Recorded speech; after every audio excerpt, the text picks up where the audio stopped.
ఓకేనా?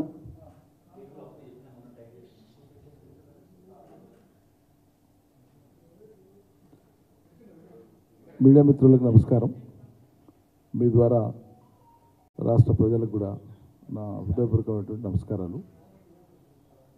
నిన్న కొడంగల్ నియోజకవర్గ కేంద్రంలో రాష్ట్ర ముఖ్యమంత్రి రేవంత్ రెడ్డి గారు మాట్లాడినటువంటి మాటలు, ఆయన వాడినటువంటి భాష, ఆ భావం కానీ ఆ హావభావాలు కానీ ముఖ్యమంత్రి పదవికి వనె తెచ్చేవి కావు, పైగా స్థాయిని దిగదార్చేటువంటి విధంగా ఉన్నాయి. ముఖ్యమంత్రి అయిన తర్వాత కూడా అదే రీతిన ప్రవర్తించడం అనేటువంటిది సబబు కాదు. మరి ఎందుకు ఆయన తనకు తాను పునఃసమీక్ష చేసుకోవట్లేదు? అట్లా మాట్లాడడం, దాడి చేయడం, ఇష్టారీతిగా మాట్లాడడం, నోటికొచ్చింది మాట్లాడడం ద్వారానే, పెద్దవాళ్ళ మీద మాట్లాడడం ద్వారానే గుర్తింపు వస్తుంది అనేటువంటి ఆయన స్ట్రాటజీ ప్రతిపక్షంలో ఉన్నప్పుడు పనికొచ్చిందేమో కానీ వాస్తవంగా సరైన దారి కాదు. కానీ ఆయన ఎంచుకున్న దారి అది. కానీ వాళ్ళ అధికారం చేతికి వచ్చినాక బాధ్యత గల ఒక అత్యున్నత రాష్ట్ర పదవిలో ఉండి తీరు మార్చుకోకుండా అట్లే మాట్లాడడం అనేటువంటిది తీవ్రంగా ఖండిస్తున్నాం. ఆ తీరు మార్చుకోమని చెప్పి సూచన చేస్తున్నాం. దానికి ప్రతిగా అనేక రూపాల్లో ప్రతిఘటనను ఎదుర్కోవాల్సి వస్తుంది. అనవసరంగా ఆస్కారం ఇవ్వవద్దని కూడా మేము సూచన చేస్తున్నాం. పాలన మీద దృష్టి పెట్టండి, మంచి విషయాలు చర్చకు పెట్టి ప్రజాక్షేత్రంలో ఆలోచన పనులు, విఘ్నులు తేల్చుకునేటట్లుగా అంశాల్ని మాట్లాడి తప్ప నింద వేసి నోటికొచ్చినట్లు మాట్లాడి కేసీఆర్ను ఇష్టారీతిగా మాట్లాడితే దానికోసం కాదు కదా ముఖ్యమంత్రి అయింది.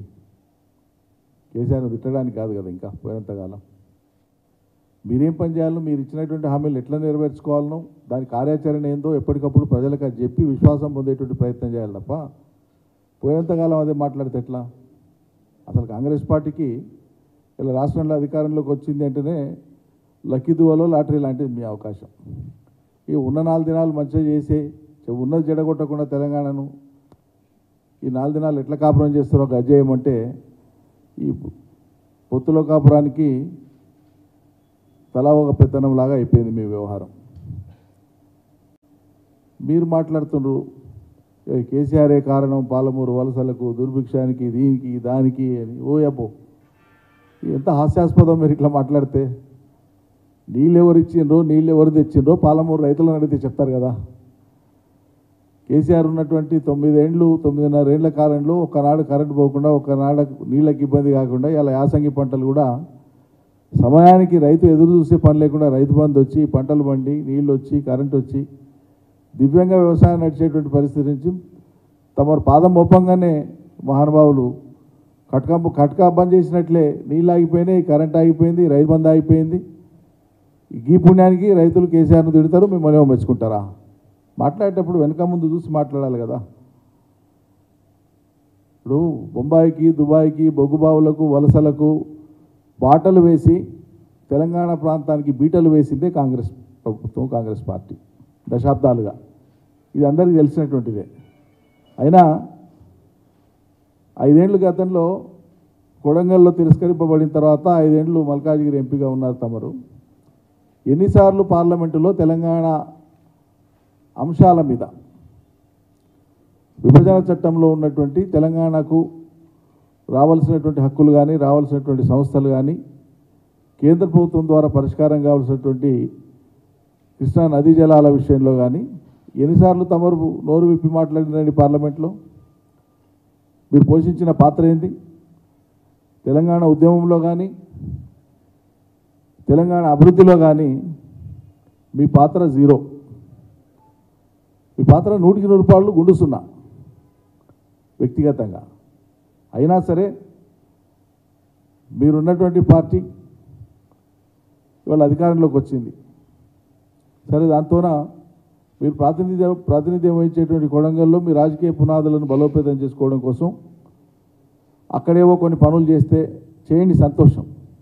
కానీ ఒక్క కొడంగల్కు తలపెట్టినటువంటి పనులతోనే మొత్తం పాలమూరు జిల్లానంతా తామేదో ఎలగబెట్టినట్లు, పాత పాలమూరు జిల్లాను ఒక్క కొడంగల్తోనే మొత్తం ఆకాశం అంతా దిగొచ్చిందనేటువంటి భ్రమ కల్పించే ప్రయత్నం చేయడం ఇదేంది నాకు అర్థం కాదు. మీకు అవకాశం వచ్చింది, అద్భుతంగా చేయండి కొడంగల్కు. కానీ ఇవాళ మీరు కొడంగల్లో నిన్న శంకుస్థాపన చేసినటువంటివన్నీ కూడా మెడికల్ కాలేజ్ కానీ, నర్సింగ్ కానీ, లేకపోతే ఇంకో ఇంజనీరింగ్ కానీ, ఇవన్నిటికీ అనుమతులు తెచ్చింది ఎవరు? ఆ కళాశాలల అనుమతులన్నీ కూడా తీసుకొచ్చింది రాష్ట్రానికి కేసీఆర్. ఒక్క కళాశాల కన్నా మీరు కొత్త అనుమతి తీసుకొచ్చిండ్రా? మీకు తెలియటట్టు ఉంటే కేసీఆర్ తెచ్చిన వాటిని, ఇంకోతోను ప్రతిపాదించిన వాటిని తీసుకొని పోయి అక్కడికి తరలించుకొని పోయిన తప్పిస్తే తమరు కొత్తగా ఒకటి సాధించింది ఏముంది? అయినా సరే పెడుతున్న ప్రజలకు మంచిదే. కానీ దానికి కృష్ణానదిలో అసలు తెలంగాణ ఇలా ఇన్ని ఇబ్బందులు పడుతుంది, నీటి వాటాన్ని కోల్పోయింది గతంలో కూడా అంటానంటే దానికి కారణం ఎవరు? కాంగ్రెస్ పార్టీ కాదా? ఇప్పటికి 100 సార్లు నేను చెప్పినా, మా పార్టీ చెప్పింది, అనేక మంది నాయకులు చెప్పారు. మీ కాంగ్రెస్ పార్టీ చేసినటువంటి పాపానికే ఉమ్మడి పాలమూరు జిల్లా దగాబడ్డది. 174 టీఎంసీల నికర జలాలు గ్రావిటీ ద్వారా రావాల్సినవి, ప్రవాహ కాలువల ద్వారా రావాల్సినవి, అప్పర్ కృష్ణా, భీమా, తుంగభద్రాల ద్వారా సర్వం కోల్పోయింది పాలమూరు. ఆ పాపం మొత్తానికి కారణం కాంగ్రెస్ పార్టీ. ఆనాడు హైదరాబాద్ రాష్ట్ర విలీనంతోన పాలమూరు ప్రజల నోట్లో మట్టి పోసిందే మీరు. ఇవాళ కేసీఆర్ వచ్చి జడగొట్టిండు పాలమూరు అని మాట్లాడడానికే ఏమైనా అనిపించదా? ఇంకా అన్నిటికీ మించి పాలమూరు కోసం తలపెట్టినటువంటి ప్రాజెక్టులు అన్నీ కూడా ఆనాడు ఉమ్మడి రాష్ట్రంలో కలవకుర్తి కానీ, భీమా ఫేజ్ 1 ఫేజ్ 2 కానీ, నెట్టెంపాడు కానీ, కోయిల్ సాగర్ కానీ, ఇవన్నీ కూడా జూరాలతో పాటు దశాబ్దాల పాటు సాగదీసిండు. దశాబ్దాల కాలం సాగదీసిండు. మరి అదే కాంగ్రెస్ ప్రభుత్వము అవతల ఆంధ్ర ప్రాంతానికి నీళ్లు పోయేటువంటి, రాయలసీమ ప్రాంతానికి నీళ్లు పోయేటువంటివి అలొకేషన్ లేకుండా కూడా సుమారు 400 టీఎంసీలకు సరిపడా రిజర్వాయర్లను మొత్తం కలిపి 5-6 ఏళ్లలో కట్టేసుకున్నారు. 35-40 ఏళ్ల కాలంలో కూడా పాలమూరు ప్రాజెక్టులను పూర్తి చేయని మీరు, మీ పార్టీ ప్రభుత్వము అనేక సందర్భాల్లో రాయలసీమ ప్రాంతానికి ఆనాడు ఉమ్మడి ఆంధ్రప్రదేశ్లో రిజర్వాయర్లు మొత్తం కట్టేసింది.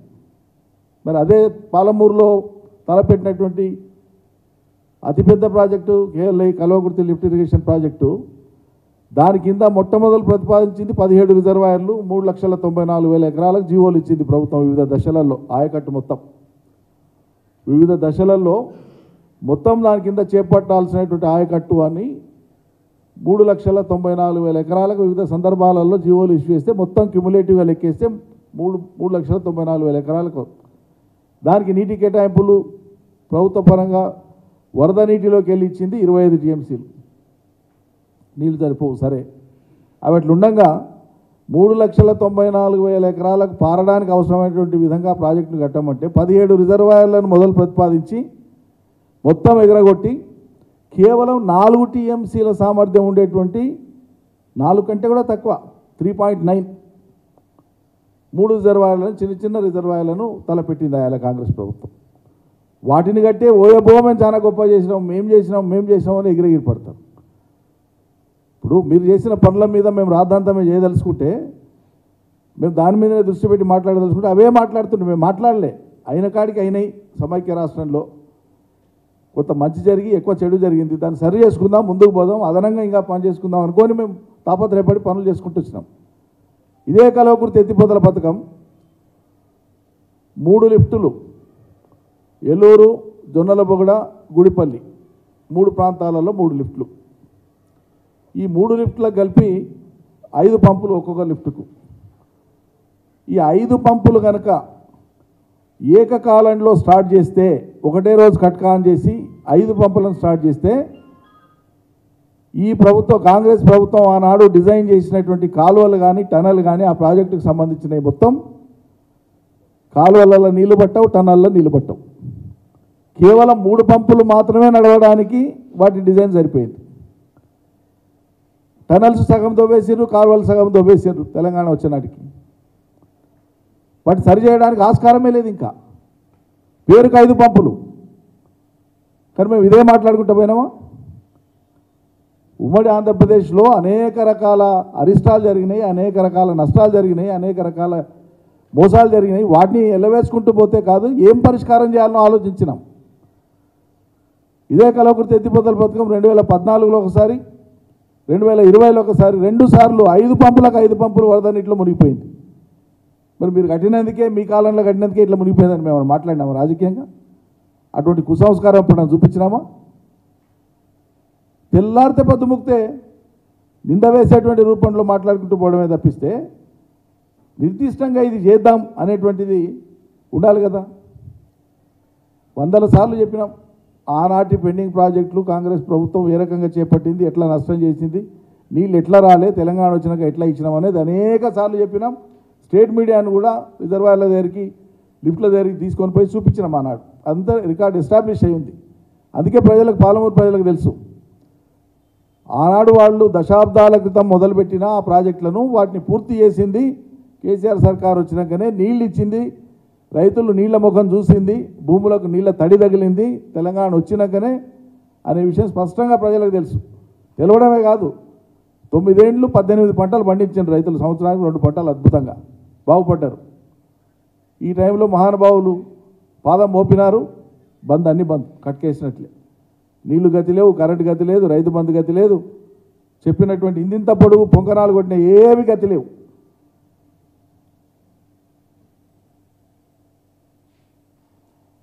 మనం వచ్చి మొదలుపెట్టినటువంటి పాలమూరు రంగారెడ్డి ఎత్తిపోతల పథకానికి కూడా ఎన్ని రకాల అవంతరాలు వీళ్ళు సృష్టించింది. కేసుల మీద కేసులు, కేసుల మీద కేసులు, దుష్ప్రచారము, ఆటంకాలు అన్నింటినీ అధిగమించి ఈరోజు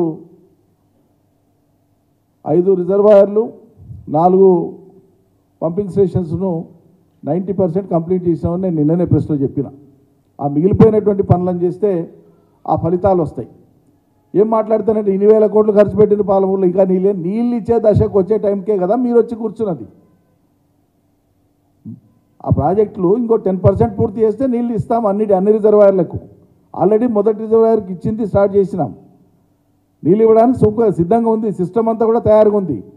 ఆ సిస్టమ్ను పూర్తి చేసి నీళ్ళు ఇవ్వమంటే నీళ్ళు ఇచ్చేయి, నీళ్ళు ఇవ్వడానికి తయారు కాలేదు, నీళ్ళు ఇవ్వడానికి తయారు కాలేదు మళ్ళీ మాట్లాడితే అవి వివేకం ఉన్న మాటలు, అవి అవివేకమైన మాటలు. ఏమనుకోవాలి, ఎట్లా అర్థం చేసుకోవాలి వాటిని? కాబట్టి ఇప్పుడు అధికారం వచ్చింది, ఇట్స్ ఏ రియాలిటీ. కారణాలు ఏమైనా కావచ్చు,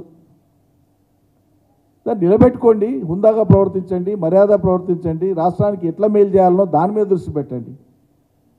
అంటే ఏమి లేకి మాట్లాడి నాకు అర్థం కాదు. స్థాయి ఉండే మాట్లాడిన అవి. కేసీఆర్ ఎక్కడి నుంచో వలస వచ్చిండు పాలు, ఏం మాట్లాడతావు? మర్యాద ఉండి మాట్లాడతావు మాటలవి? ఒక స్థాయి వచ్చినటువంటి నాయకులు మాట్లాడే మాట నాది? నువ్వు ఆడ నుంచి వచ్చి కొడంగల్లో ఎన్నికైనావు, ఏడు నుంచి వచ్చి కొడంగల్లో రిజెక్ట్ అయితే మళ్ళీ మల్కాజిగిరికి ఏడు నుంచి వచ్చినావు. చట్టబద్ధమైనటువంటి అవకాశం కదా, ఓ రాష్ట్ర పౌరుడు రాష్ట్రంలో ఏడని నిలబడవచ్చు. అటువంటిది కేంద్ర మంత్రి స్థాయి దాకా ఎదిగినటువంటి ఒక నాయకుడిని పట్టుకొని నువ్వు కరీంనగర్కి వెళ్ళి పాలమూరు ఈ చౌకబారు మాటలు మాట్లాడానిక ముఖ్యమంత్రి అయింది? మేము అనాలంటే అనలేమా? జుగుప్స అనిపిస్తుంది, స్థాయి లేనితనం అనిపిస్తుంది మాట్లాడితే. రాహుల్ గాంధీ ఉత్తరప్రదేశ్ వాళ్ళ నేటివ్ స్టేట్ ఇడిచిపెట్టి మళ్ళీ వాయనాడు ఎందుకు వచ్చిండు కేరళ కానీ మాట్లాడాలనా? నిన్ననే ఆమె సోనియా గాంధీ గారు పోయి రాజస్థాన్కి వెళ్ళి ఎందుకు రాజ్యసభ మెంబర్ అయింది మాట్లాడాలనా? అది హక్కు. ప్రజామోదం ఉంటే ఎక్కడి నుంచి ఎవరైనా కూడా ఎన్నికవుతారు. ప్రజాస్వామ్యంలో ఎన్నుకునేటువంటి ప్రజలు గొప్పవాళ్ళు. వాళ్ళు ఆమోదించినాక నీకేంది బాధ? వాళ్ళు ఆమోదించినాక నీకేందా బాధ? నాకు అర్థం కాదు. నువ్వు 2 సార్లు ఇంతకుముందు గెలిచి ఇప్పుడు 3వసారి గెలిచిన ఎమ్మెల్యేగా. కేసీఆర్ ఎన్నిసార్లు గెలిచిండో లెక్క పెట్టుకుంటావా? ఒకసారి ఎన్నిసార్లు ప్రజామోదం పొందిండో లెక్క పెట్టుకుంటావా? వరుస పెట్టి గెలుచుకుంటూనే వచ్చిండు కదా. అది కరీంనగర్ అయినా, పాలమూరు అయినా, గజ్వేల్ అయినా, సిద్దిపేట అయినా, ఏడైనా, కరీంనగర్ అయినా, ఇంకేడైనా పోలికేంది అసలు? నీకు అవకాశం వచ్చి నువ్వు పని చేయి, మంచిగా సంతోషం, మెప్పు తెచ్చుకో. ఓ కేసీఆర్ కంటే ఘనుడు అని పేరు తెచ్చుకో, ఎవడొద్దన్నాడు? మేమే ఇష్టపడతామా? గొప్ప పని చేస్తే కేసీఆర్కు మించిన పనులు నువ్వేమైనా తీసుకొచ్చి చేస్తే ప్రజామోదం పోతే మేము కూడా సంతోషపడతాం. అరే భలే భలే భలే చేసినాడు పోయి కేసీఆర్ కంటే బాగా చేసిండు మనగాడు అంటాం. నువ్వు గవ పని చేయమంటానంటే మనగాంతనం చేసిన కేసీఆర్ నువ్వు చిన్నబుచ్చే పని చేసి నువ్వు పెద్దోడు అవుతావా? ఇంకోసారి ఇటువంటి మాటలు మాట్లాడొద్దు దయచేసి. ఆత్మపరిశీలన చేసుకోండి ముఖ్యమంత్రి గారు. పదే పదే వ్యక్తిని తూలనాడేటువంటి విధంగా వ్యక్తి కేంద్రంగా మాట్లాడేటువంటి మీ భాష, మీ భావజాలము, మీ బాడీ లాంగ్వేజ్ను దయచేసి మార్చుకోండి. ఈ పద్ధతి కాదు. హుందాతనాన్ని అలవర్చుకోండి. మీరు మాట్లాడుతూ ఊరుకుంటారా యువతల? మా స్థాయిలో మేము మా సంస్కారం కొద్దీ మేము మాట్లాడగలం. కానీ కింది స్థాయిలో ఉండేటువంటి లక్షలాది మంది యొక్క సంస్కారానికి మేము కట్టడి వేయగలమా? ఎవరు తోచిన విధంగా వాళ్ళు మాట్లాడితే అది అనార్కీకి దారి తీయదా? ఎందుకు ఆస్కారం ఇస్తున్నారు మీరు అట్లా?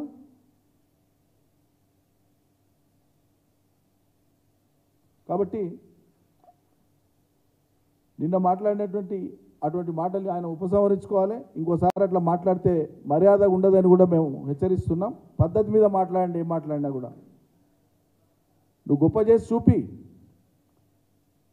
6 నెలల్లో నీళ్ళు చూపి చెప్పినాం. కెనాల్స్ పూర్తి చేస్తే నీళ్ళు ఇవ్వచ్చాయా బాబు అని చెప్పినాం. వీటిలే మేము తోడిపోసే ఇస్తాంటున్నాం. భవిష్యత్తులో జరిగేటువంటి నీటి వైషమ్యాలకు రేపు బాధ్యుడు నువ్వే అవుతావు చరిత్రలో. ఎంతకాలం ఉంటుందో మీ పార్టీ, ఉన్న ఆ పార్టీలో మీరెంతకాలం ఉంటారో దేవుడికి తెలవాలి, మీ పార్టీ వాళ్ళకి తెలవాలి, మాకు తెలియదు. ఉన్న టైంలో సద్వినియోగం చేసుకొని మంచి పేరు వచ్చే విధంగా ప్రయత్నం చేయండి తప్ప ఇక మొత్తం ఏదో ఇట్లా రాగానే మీరేదో చేసినట్లు కేసీఆర్ ఏమి చేయనట్లు చిత్రీకరించే ప్రయత్నం చేయవద్దు. మాటిమాటికి కేసీఆర్ కేంద్రంగా కేసీఆర్ చుట్టూ అల్లి తోచినట్లు మాట్లాడేటువంటి విధంగా 4 సపోర్ట్లు మీరు తోలుకొచ్చుకున్న జనమో మీ అభిమానులు 4 సపోర్ట్లు కొడితే కొట్టవచ్చు, కానీ సమాజం ఆమోదించదన్న సంగతి గుర్తుపెట్టుకోండి. ఇవాళ మీరు గెలిచినారు. నిన్నటిదాకా మేము అదే పాలమూరు జిల్లాలో 13 సీట్లతో ఉన్నాం. రాష్ట్రంలో 88 సీట్లతో ఉన్నాం. రేపు మీరు ఇదే స్థానంలో ఉంటారనేది ఏం లేదు. ఉంటే ప్రజాస్వామ్యం ఎందుకవుతుంది? ఎన్నికల వ్యవస్థ ఎందుకవుతుంది? మీరు ఇచ్చిన హామీలు నిలబెట్టుకునేటువంటి క్రమంలో మీరు ఎంత ఘోరమైన పరాభవం రేపు ఎదుర్కోవాల్సి వస్తుందో మానసికంగా ఇప్పటి నుంచే తయారు కాండి. మీరు కాదు, మిమ్మల్ని పుట్టించిన దేవుడు కూడా మీరు ఇచ్చిన హామీలను అమలు చేయలేడు. ఏదో హరాజు పాట వాడినట్లు ఒకటోసారి, రెండోసారి, మూడోసారి అన్నట్లు ఒకటో గ్యారంటీ, రెండో గ్యారంటీ, వారంలో అమలు, రెండో వారంలో అమలు, ఏదో జోక్ అయిపోయింది. రైతు బంధు దేనికే గతి లేదు రాష్ట్ర రైతాంగానికి. ఇంత పొడుగు మాటలు మాట్లాడతారు. ఎవడు ఆపిండా? ఆత్మపరిశీలన చేసుకోండి మాట్లాడే ముందు. ఇంకోసారి ఇటువంటి వ్యాఖ్యలు మంచివి కాదని చెప్పి మేము హెచ్చరిస్తున్నాం. ఉపసంహరించుకోవాలి అటువంటి వ్యాఖ్యలు అని చెప్పి కూడా డిమాండ్ చేస్తున్నాం. Thank you. ఇప్పుడు ఎండిన పొలాలకు, పండని పంటలకు బాధ్యత ఎవరు తీసుకుంటారండి? వ్యవసాయం వెనక్కి వస్తుందా? మళ్ళీ ముందరికి పోతుందా? వెనక్కిదంతా కూడా ఏమి టీవీ రిప్లై పెట్టడానికే వ్యవసాయం రిప్లై పెడతామా? జరిగిన నష్టానికి బాధ్యులు ఎవరు? మేము ఆనాడే హెచ్చరించిన ప్రభుత్వం వచ్చిన 3వ రోజు 4వ రోజే నేనే ఇక్కడి నుంచే మాట్లాడినా. వ్యవసాయం అనేది ఆగదు, ఏదైనా ఆగగలదు. దయచేసి వ్యవసాయాన్ని ముందుకు నడపండి. నీళ్లు కానీ, కరెంటు కానీ, రైతు బంధు కానీ ఇబ్బంది కాకుండా చూసి మిగతా ప్రాధాన్యతలు 4 రోజులైనా సరే, మీరు హామీలు అన్నారు కదా, 100 రోజులు అన్నారు కదా, సరే మీరు సర్దుకోండి కాపురాన్ని, మాకు అభ్యంతరం లేదు. కానీ ఆ వ్యవసాయం ఆగకుండా చూడండి అని చెప్పినాం. ఆపేసి నాశనం చేసేస్తారు. ఇంకెక్కడ సీజన్ అంతా బాయ్. చారాన వంతు కూడా శిస్తు కాలే రాష్ట్రంలో ఈసారి. టీపీఎండ్ వ్యవసాయ డిపార్ట్మెంట్ లెక్కలు పబ్లిష్ చేయమనండి. ఎకరా ఏఈఓ సిస్టమ్ ద్వారా రికార్డు చేసే విధానం ఉండే కదా మొన్నటిదాకా నేను మంత్రి ఉన్నంత వరకు. డిక్లేర్ చేయమనండి. ఏ జిల్లాలో ఎన్ని పంటలోనే పోయినసారి యాసంగికి ఇప్పటి యాసంగికి కంపారిటివ్ టేబుల్ ఇమ్మనండి. దమ్ముంటే తెలుస్తుంది ఎంత సాగు పడిపోయిందో. Thank you.